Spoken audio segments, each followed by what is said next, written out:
अस्सलाम वालेकुम my YouTube family, कैसे हैं आप सब लोग। उम्मीद करती हूँ कि आप सब लोग बिल्कुल ठीक ठाक होंगे, खैरियत से होंगे। So here I am in another vlog और एक और नए दिन का आगाज़ हो चुका है। और जैसे कि मैंने पहले भी दिखाया है कि मेरे दिन का आगाज़ तो चाय से ही होता है, तो बस यहाँ पर मैंने चाय बना ली थी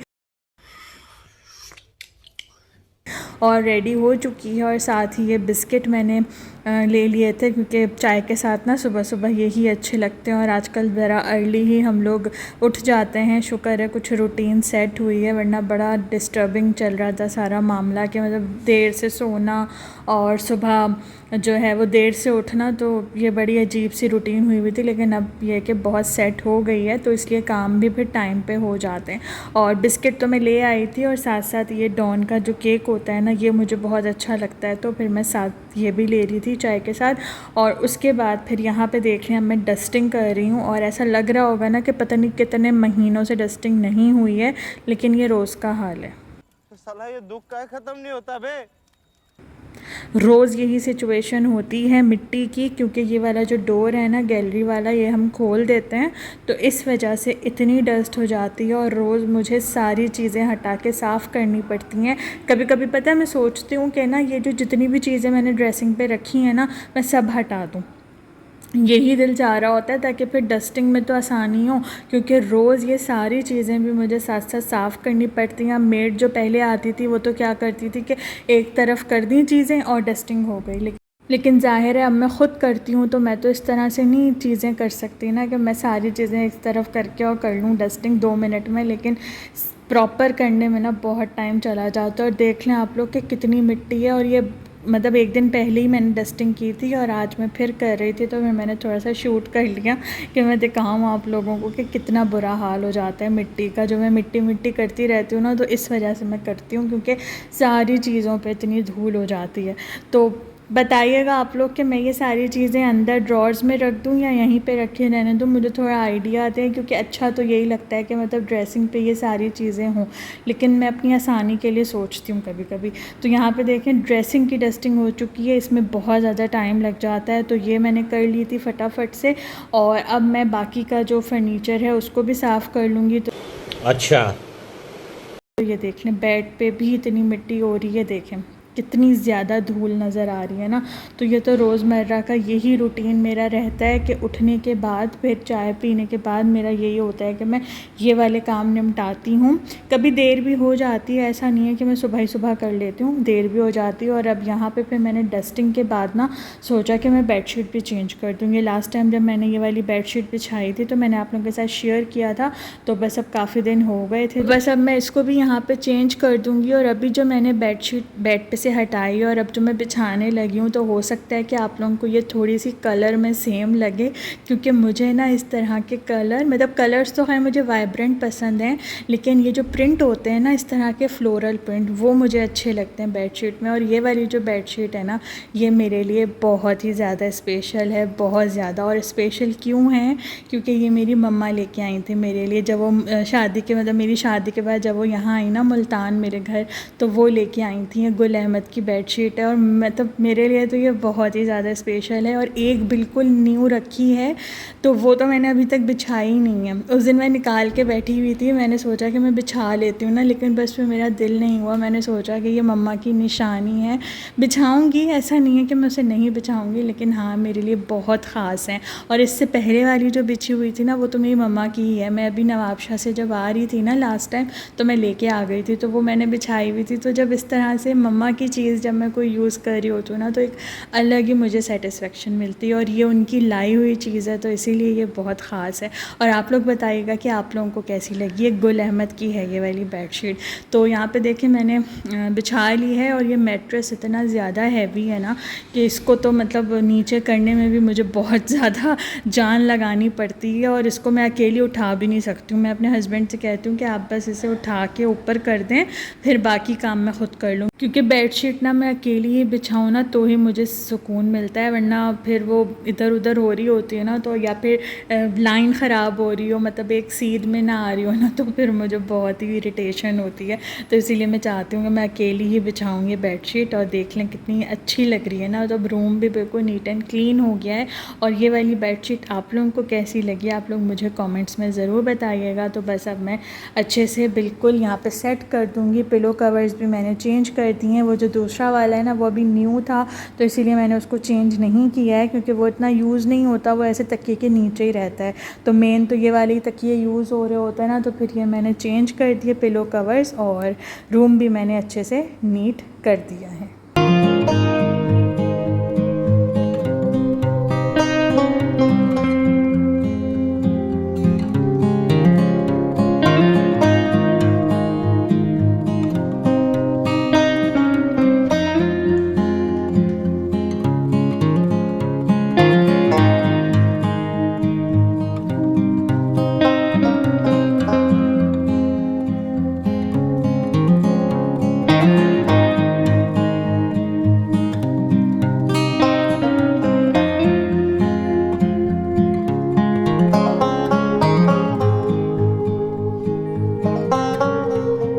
A few moments later.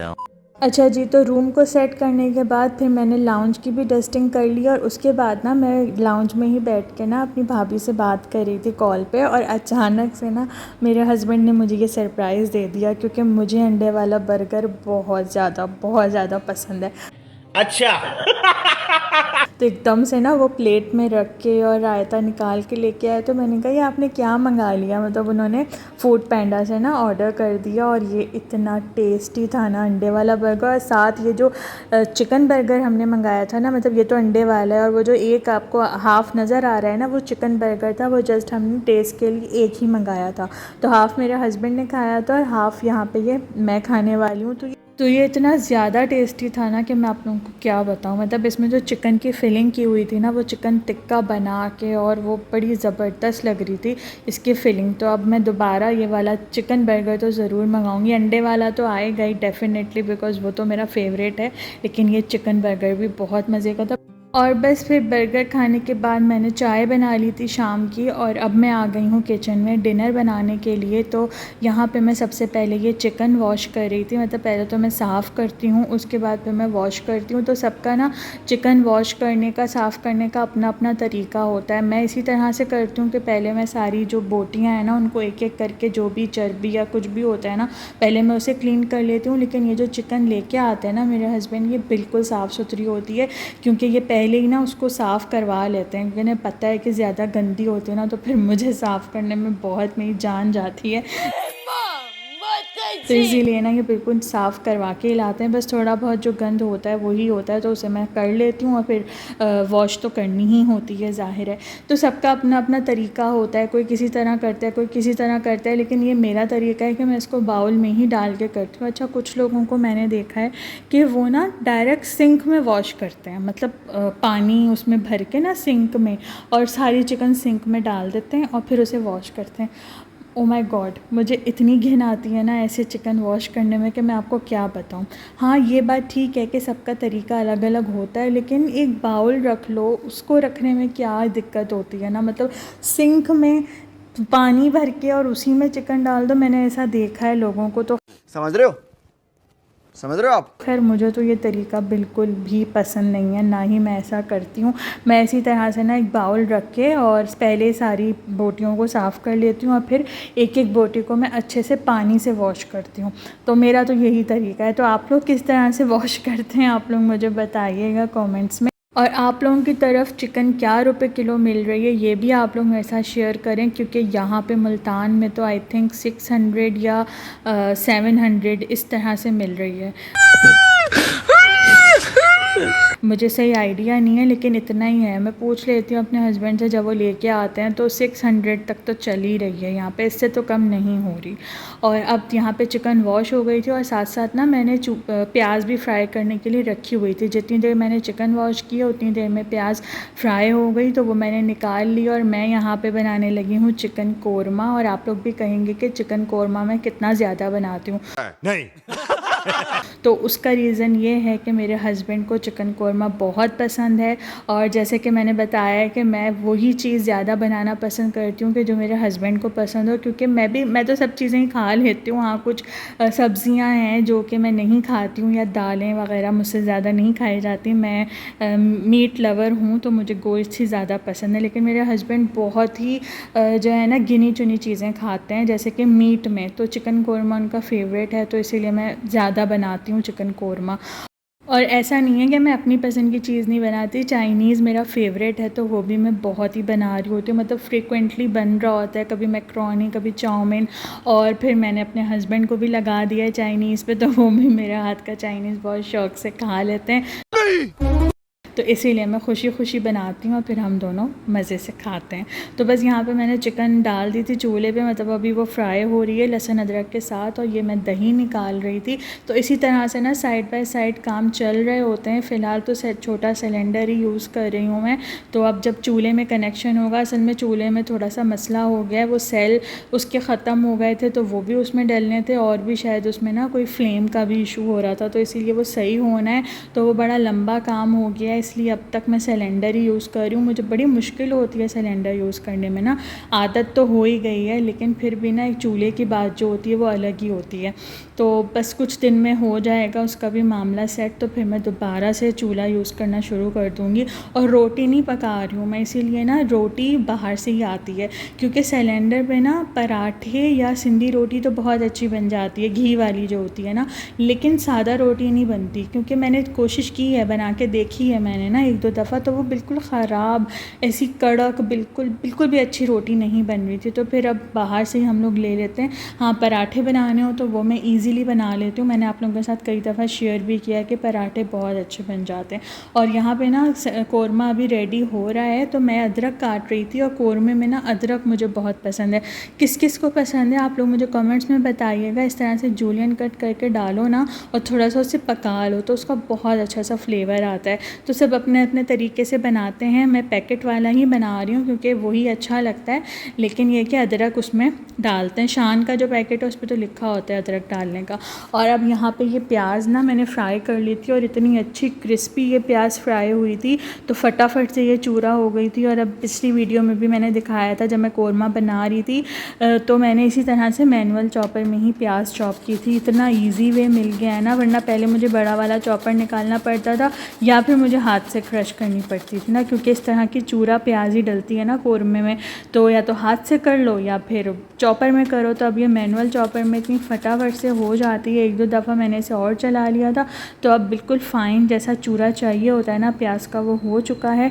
तो अब मैं इसे साइड पे निकाल लूँगी। और ये मैंने थोड़ी ज़्यादा ही प्याज फ्राई कर ली थी, सारी मैंने चूरा नहीं की, थोड़ी सी बचा के ना मैंने फ्रिज में रख दी थी कि फिर कभी किसी सालन में ज़रूरत होगी तो फिर मैं उसमें डाल दूँगी। तो कोरमा तो सबका बनाने का तरीका भी डिफरेंट होता है, लेकिन हाँ मैं एक बात कहती हूँ कि जब पैकेट के इतने अच्छे मसाले हैं, सारे मसाले नहीं यूज़ करती मैं भी पैकेट के, लेकिन हाँ बिरयानी मसाला, कोरमा मसाला, ये मुझे बहुत अच्छे लगते हैं। मैंने आज तक कभी कढ़ाई मसाला यूज़ नहीं किया, या फिर और भी कितने तरह के मसाले हैं, लेकिन मैं और कोई मसाला यूज़ नहीं करती, मैं सब घर के ही मसालों से बनाती हूँ। लेकिन जो चीज़ें एक सहूलत मिली हुई है तो बंदा उसको यूज़ करें। कुछ लोग कहते हैं कि नहीं घर के ही मसालों से कोरमा अच्छा बनता है, मैं ये नहीं कह रही, लेकिन एक सहूलत है तो उसे यूज़ करना चाहिए। और ये बड़ी अच्छी बात कही आप। यहाँ पे देखें कोरमा रेडी हो चुका है, तो बस अब हम लोग डिनर कर रहे थे। तो आप लोगों को अगर वीडियो में कुछ भी अच्छा लगा हो ना, तो आप लोग लाइक शेयर ज़रूर कीजिएगा। ना ही आप सब्सक्राइब करते हैं, मैं ना अब नेक्स्ट वीडियो में ये करूँगी कि ना जो मेरा वो है ना वॉच टाइम, कि मुझे सब्सक्राइबर से कितना वॉच टाइम मिल रहा है और नॉन सब्सक्राइबर से कितना मिल रहा है, उसका मैं स्क्रीनशॉट लगा दूँगी, ताकि आप लोगों को अंदाज़ा हो कि नॉन सब्सक्राइबर ज़्यादा वॉच टाइम दे रहे हैं मुझे। तो सब्सक्राइब करके दे दें, सब्सक्राइब नहीं करते आप लोग, ये बस शिकायत है मेरी आप लोगों से, और पता नहीं क्यों नहीं करते, बिना सब्सक्राइब किए आप लोग मेरी वीडियोस देखते हैं। कैसे कैसे लोग रहते हैं यार यहाँ पर। तो अगर बिना सब्सक्राइब किए ही देख रहे हैं ना तो फटाफट से अभी के अभी सब्सक्राइब कर दें, रेड बटन पे क्लिक करके, और बेल आइकन को भी प्रेस कर दें। और कहाँ से आप लोग ये वीडियो देख रहे हैं ये भी मेरे साथ कमेंट्स में शेयर करें, ताकि नेक्स्ट वीडियो में मैं आपका नाम लेके आपको थैंक्स कर सकूं। तो मुझे बहुत खुशी होती है जब आप लोग मुझे बताते हैं। तो चलें अब मैं नेक्स्ट वीडियो में मिलूँगी, तब तक के लिए अल्लाह हाफ़िज़।